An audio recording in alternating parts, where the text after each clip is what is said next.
Speedbird 851, turn right heading 180. Order 14 Papa, turn right 245, report localizer established. Hey everyone, welcome back to DJ's Aviation and an update in the situation involving Flybe. Last week I reported that the airline was struggling financially and had been put up for sale. If you're interested in learning more about the sale, there'll be a card directing you to my original video in the top right of your screen. Feel free to check that one out if you haven't already, and then come back to this video, as this whole entire video probably won't make too much sense if you haven't seen that one. Moving on though, today we learned that Virgin Atlantic is currently eyeing a full takeover of the struggling Flybe. Talks are ongoing about a takeover, and the news comes after Flybe continued to announce new routes out of London Heathrow despite their poor financial situation. The news comes as Virgin Atlantic want to dip back into the domestic UK market after their failed Little Red airline. Taking on board Flybe would allow them an already established fleet of aircraft, established routes, and an established customer base.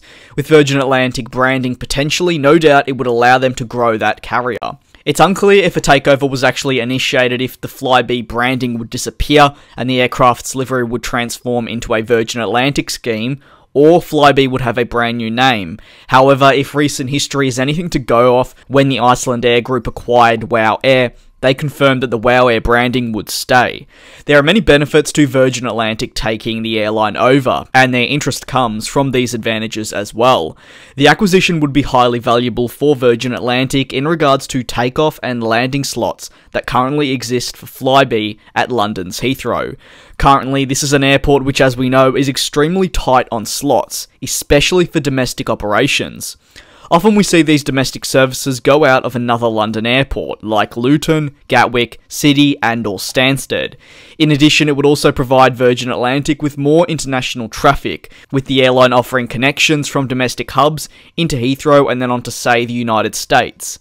2017 and 2018 has seen many airlines come and go, with the likes of Primera Air and Monarch disappearing within 12 months of each other. The news of a takeover is according to a Sky News report. Flybe runs a number of services to the likes of Aberdeen, Glasgow, Cardiff, Norwich and more. The airline's flights allow customers in these locations to connect onto, as mentioned, international services from bigger hubs, like that of Heathrow, Gatwick, Manchester and so on.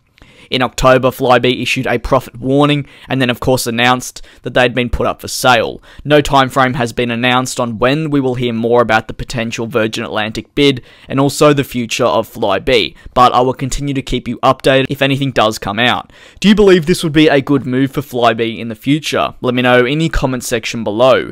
I'd like to thank you very much for tuning into this video of mine, and I do very much look forward to you all joining me in the next one.